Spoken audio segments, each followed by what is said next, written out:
Jadi ibu-ibu dan bapak-bapak yang dirahmati oleh Allah, gereja bukannya tidak tahu bahwa umat Islam diharamkan mengucapkan selamat Natal. Mereka tahu, tapi justru mereka menghendaki umat Islam ini melanggar akidahnya. Dengan cara yang halus seperti itu, umat Islam banyak yang terpancing. Maka ada kemudian umat Islam yang dari kelompok Islam liberal mengatakan umat Islam mengucapkan selamat Natal nggak apa-apa, karena menurut mereka saat itu umat Islam mengucapkan selamat atas lahirnya Nabi Isa alaihissalam. Ini kelompok jil beranggapan seperti itu. Di sisi yang lain ada kelompok juga di sisi yang lain mengucapkan selamat Natal berarti mengucapkan selamat atas lahirnya Tuhan Yesus. Ini sudah jelas merupakan suatu pelanggaran akidah. Yang kedua, kalau sampai kemudian dikatakan bahwa tidak mengucapkan selamat atas lahirnya Yesus dengan kapasitas Tuhan, tapi dikatakan mengucapkan selamat atas lahirnya Nabi Isa, inilah merupakan suatu jebakan mereka. Di mana gereja pun sekarang ini sudah mulai menggunakan istilah-istilah bukan lagi Natal, tapi dengan istilah Maulid Nabi Isa alaihissalam. Ini jebakan mereka. Maka apakah benar bahwa Nabi Isa itu lahirnya 25 Desember? Ini yang saya kupas dalam buku saya. Kita umat Islam mengetahui bahwa Rasulullah SAW lahirnya persis 12 Rabiul Awal. Maka kalau dikatakan 25 Desember kelahirannya Nabi Isa, apa betul seperti itu? Tahun kemarin di televisi kita, di salah satu stasiun televisi, sudah ada pendeta yang menerima pertanyaan, karena saat itu dialog interaktif, menerima pertanyaan, apa benar Yesus dilahirkan 25 Desember? Ternyata pendeta yang satu itu menjawab tidak. Nah, apakah kemudian pada tahun ini nanti mereka juga akan berani untuk menyampaikan bahwa sebetulnya yang terjadi tidak seperti itu, bahwa Natal ini bukan kelahiran Nabi Isa? Ibu-ibu dan bapak-bapak yang dirahmati oleh Allah, kita telaah dulu siapa yang sebenarnya lahir 25 Desember.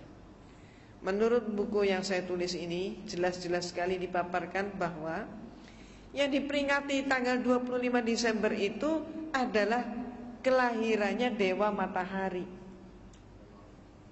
Nah, mengapa Dewa Matahari kemudian dipakai sebagai peringatannya kelahirannya Nabi Isa yang oleh mereka disebut Yesus? Peristiwanya ketika rakyat Romawi masih beragama politisme paganisme. Hal ini berlangsung sampai abad keempat, di mana suatu bukti sejarah Kaisar Konstantin yang memimpin konsili Nizea yang diadakan di kota Nizea, maka disebut konsili Nizea. Konsili adalah konferensi atau bahasa lain muktamar. Ini bahasa Latin Romawi. Konsili Nizea yang diadakan pada tahun 325 Masehi melantik Yesus menjadi Tuhan. Jadi Konstantin melantik Yesus menjadi Tuhan, yang saat itu sebelumnya Yesus tidak pernah dinyatakan sebagai Tuhan. Dan sampai hari ini pun kalau ibu dan bapak mencermati seluruh Bible, tidak ada satu kalimat pun yang menyatakan Yesus sebagai Tuhan. Dia tidak pernah menyatakan sembahlah aku Tuhanmu. Hal itu tidak pernah terjadi. Kenapa? Karena fakta memang mengungkap, sejarah mengungkap Yesus dipertuhankan untuk pertama kalinya tahun 325 Masehi, dan yang melantik adalah Kaisar Konstantin. Nah, Kaisar Konstantin melantik Yesus menjadi Tuhan, memimpin konsili. Saat itu agamanya Konstantin belum Katolik. Jadi saat itu gereja masih ada satu saja, yaitu gereja Katolik. Belum pecah. Nanti pada abad pertengahan baru pecah, Katolik pecah menjadi Katolik dan Protestan. Jadi saat itu gereja yang ada hanya Katolik. Konstantin belum Katolik, dia masih politisme paganisme. Ketika terjadi kemelut pada Imperium Romawi, di mana Imperium Romawi hampir mengalami kepunahan, maka mereka pun mencari penyebabnya, para pembesar mencari penyebabnya. Apa penyebabnya? Maka saat itu kekaisaran menengarai penyebabnya adalah berbagai macam sembahan-sembahan yang mereka punyai tidak mampu mempersatukan bangsa Romawi. Jadi artinya agama mereka yang ada dianggap tidak kondusif. Maka kemudian Kaisar Romawi menerima masukan, karena dia pun sendiri telah melantik Yesus sebagai Tuhan. Dia menganggap keterangan-keterangan dari Paulus dan anak buah Paulus mengatakan ini ada sebuah agama yang mampu mempersatukan rakyat. Maka kemudian dari situlah Konstantin tertarik dengan Katolik untuk menyederhanakan Tuhan-Tuhan mereka yang berpuluh-puluh itu tadi. Termasuk misalnya yang Bapak Ibu kenal dan yang tidak asing dalam kehidupan orang-orang Romawi maupun di dalam pergaulan sehari-hari, kita kenal nama adalah Dewa Zeus yang dianggap sebagai Dewa Bapak. Bapak Ibu juga kenal istilah Dewi Jupiter, Aurora, Venus, maupun juga yang lain. Termasuk Bapak Ibu juga kenal dari film televisi atau film-film lain, Hercules termasuk itu, termasuk Xena termasuk itu. Semua itu adalah dewa dan dewi yang mereka sembah.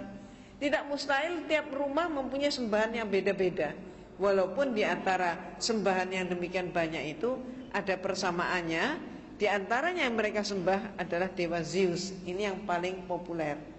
Selain itu juga ada dewa lagi yang sangat populer, yaitu Dewa Mitra, yang juga disebut Mitras atau disebut Dewa Ra. Ini sama, yaitu apa? Yaitu Dewa Matahari.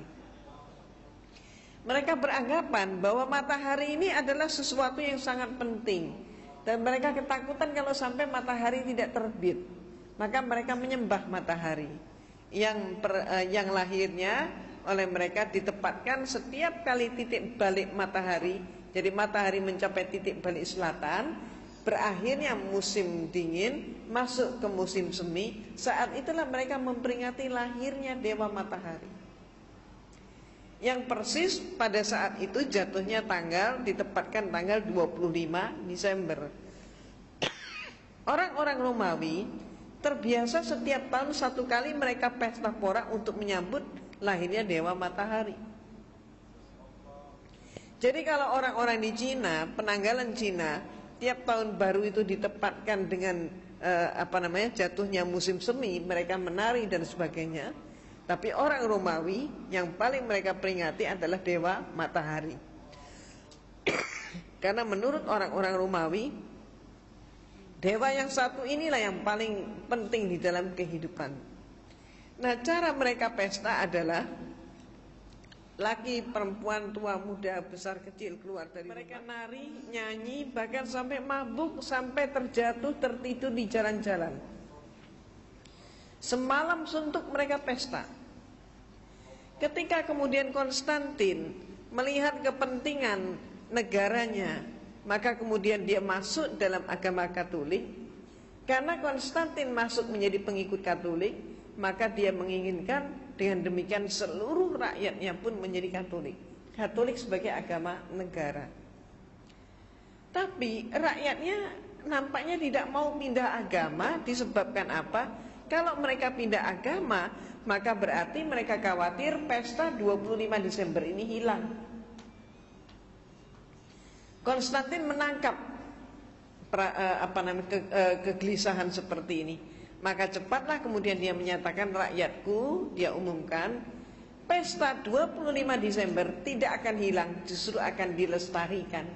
Karena Yesus lahirnya pada tanggal 25 Desember.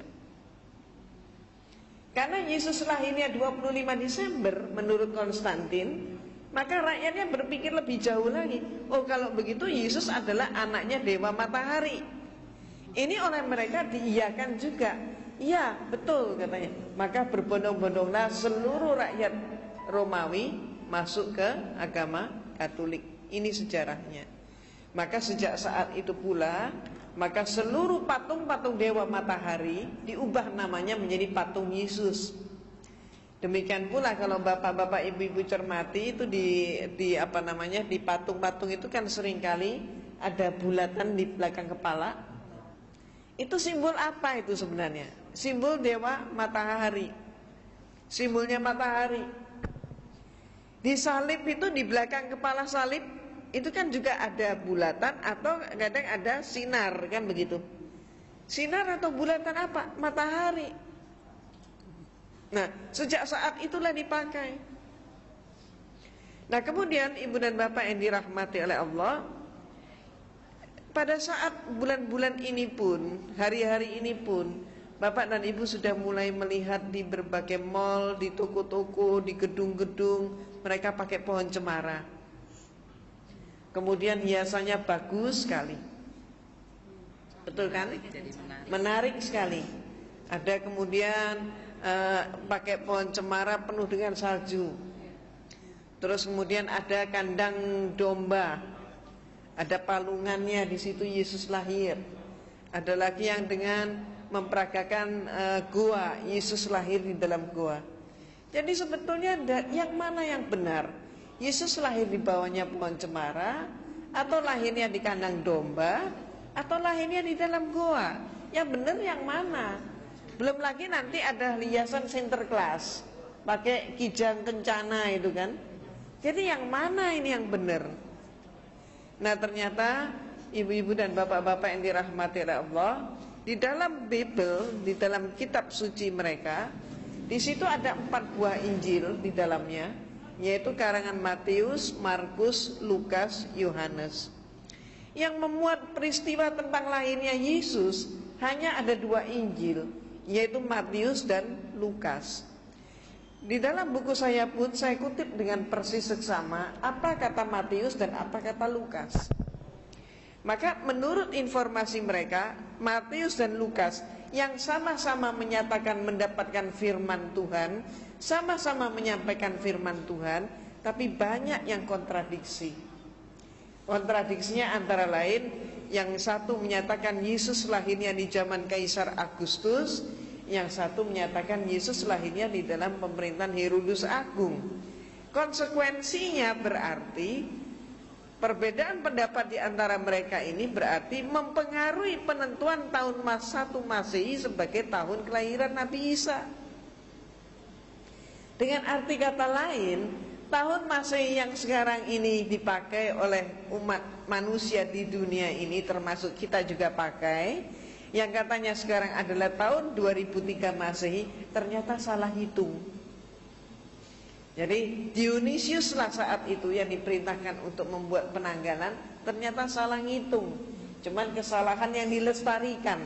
Sementara kita sendiri punya tahun baru Hijriah, tapi seringkali nggak hafal kita tahun berapa sekarang.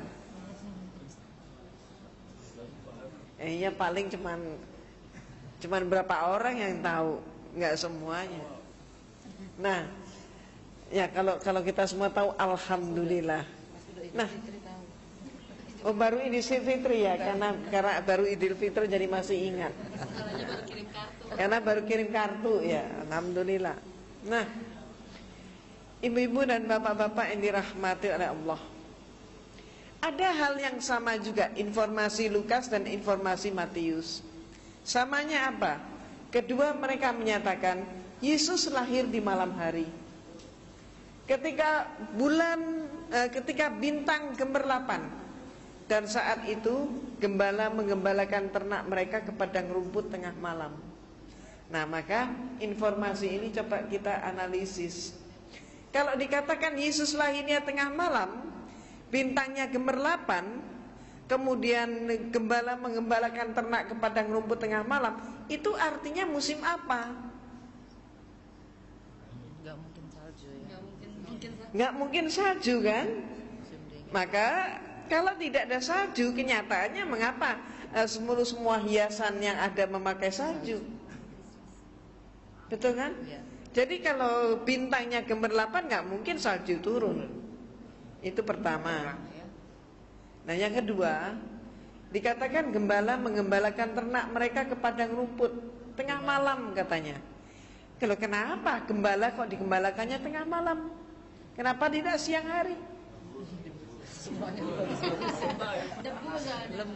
Lembur. Katanya lembur saat itu belum dikenal. Kenapa? Ya kalau mereka mengembalakannya di pagi hari, siang hari, mereka tidak tahan. Dengan apa? Sengatan matahari di musim panas.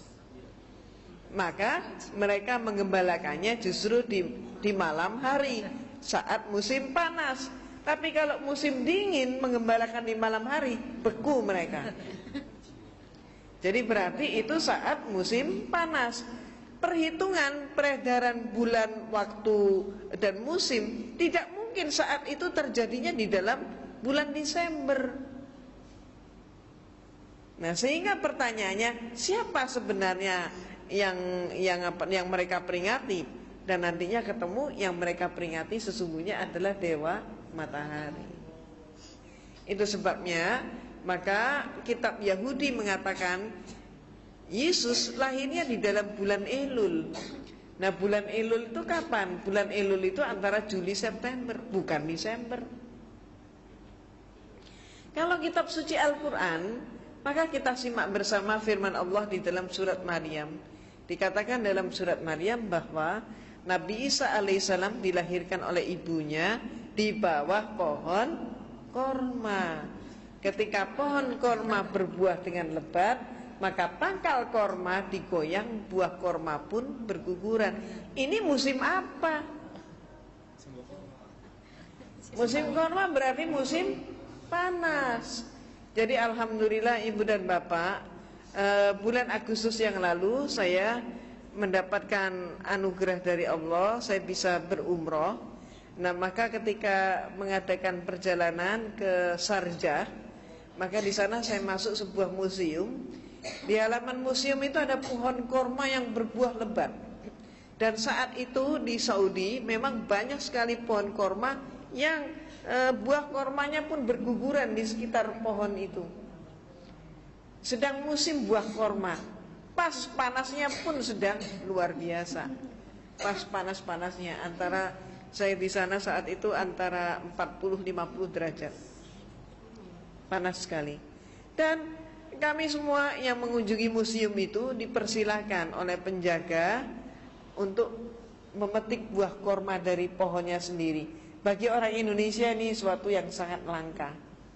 Maka kemudian ketika saya petik satu buah korma, apa yang terjadi? Satu saya tarik, yang lain pun berguguran. Nah, inilah saya sangat bersyukur atas karunia Allah termasuk bisa membuktikan ayat itu. Jadi pangkal korma digoyang, buah korma pun berguguran. Padahal saat itu yang saya goyangkan karena saya tarik adalah salah satu tangkai, ternyata semua yang lain pun ikut berguguran. Nah, ibu-ibu yang saya hormati, seluruh itu tadi jadi adalah musim panas. Dan jangan lupa seluruh Palestina, Yesus itu dilahirkan di sebuah desa yang namanya Bethlehem. Provinsinya adalah provinsi Galilea. Ini adalah bagian daripada Yudea. Yudea adalah bagian daripada yang disebut sekarang Palestina. Seluruh Palestina nggak ada pohon cemara bisa hidup. Dari dulu sampai hari ini nggak ada satupun pohon cemara. Yang ada seluruh Palestina itu pohon korma. Maka pertanyaannya, dari mana ini pohon cemara ini? Ternyata peristiwanya ketika Imperium Romawi sudah kuat kembali, mereka ingin meluaskan imperiumnya, ingin menjajah ke Jerman. Maka saat itu yang dikirim oleh Romawi ke Jerman bukan dikirim serdadu. Ini termasuk yang harus kita amati. Jadi suatu invasi terhadap suatu negara tidak selamanya lewat tentara. Jadi penjajahan pun tidak selamanya penjajahan fisik. Ini yang harus kita amati. Demikian pula yang dikirim saat itu oleh Romawi bukan tentara, bukan serdadu, tapi yang dikirim ke Jerman adalah para pastor dari kelompok atau dari ordo Yesuit. Nah, pastor ini diberi perintah untuk menyelidiki orang Jerman menyembah kepada apa, agama mereka apa. Dalam waktu singkat para pastor ini mendapatkan berita bahwa orang Jerman saat itu agamanya masih animisme, dinamisme. Yang disembah adalah dewa yang merupakan dewa sebuah pohon, yang pohon itu mempunyai bentuk yang khusus, yaitu apa? Pohon itu selalu menjulang tegak ke udara, dan sekaligus pohon itu mengeluarkan bau harum yang sangat khas. Tidak ada bau harum yang menyamai. Pohon apa itu kira-kira? Pohon cemara. Maka bau cemara itu kan khas, tidak ada yang mirip dengan baunya cemara. Nah, kemudian para pastor segera pulang ke rumah melaporkan orang Jerman menyembah dewa cemara. Maka kemudian Konstantin segera mengadakan rapat, dan kemudian hasilnya mengirim semakin banyak pastor ke Jerman. Armada pastor dikirim, perlunya apa? Untuk menyebar ke seluruh pelosok Jerman dengan mengatakan Yesus lahirnya di bawah pohon cemara. Karena orang Jerman menyembah pohon cemara, dikatakan Yesus itu lahirnya di bawah pohon cemara, maka rakyat Jerman kemudian berkesimpulan, oh kalau begitu tidak beda antara agamamu dan agama saya, katanya. Ternyata Yesus anaknya dewa cemara. Maka kemudian agama Kristen pun masuk ke Jerman. Ini yang terjadi. Nah, ibu-ibu dan bapak-bapak yang dirahmati oleh Allah, sekaligus nanti di sini bapak dan ibu akan mendapatkan tambahan wawasan bahwa ternyata Natal itu pun baru menjadi acara resmi gereja pada abad yang ke-5. Sebelumnya tidak. Dan masih banyak informasi yang lain, termasuk ayat-ayat Bible yang sebenarnya menyatakan bahwa perbuatan untuk menyembah kepada patung, kepada orang berhala-berhala adalah perbuatan yang sangat dilarang oleh agama. Nah, dikatakan juga bahwa peringatan hari kelahiran itu tidak dikenal di kalangan mereka, tapi justru yang melakukan peringatan kelahiran adalah orang-orang yang dianggap sebagai orang-orang yang sesat, termasuk Herodus dan sebagainya, orang-orang kafir istilah mereka. Nah, sekarang pertanyaannya, dengan mengetahui bahwa muatan daripada 25 Desember Natal itu ternyata tidak benar, bertentangan dengan akidah kita, maka sekarang menjadi suatu pemikiran ulang hendaknya, apakah kita juga ikut masih tetap mengucapkan selamat Natal. Sebab menurut fatwa MUI, menurut Buya Hamka almarhum, maka merayakan Natal ataupun berarti mengucapkan selamat Natal hukumnya haram. Mengapa diharamkan? Itu tadi sebabnya. Dan Kristen memang senantiasa berusaha untuk mempengaruhi kita umat Islam untuk melanggar akidah. Nah, ibu dan bapak, ini dahulu pemaparan saya. Silakan kita masuk dalam sesi tanya jawab terlebih dahulu.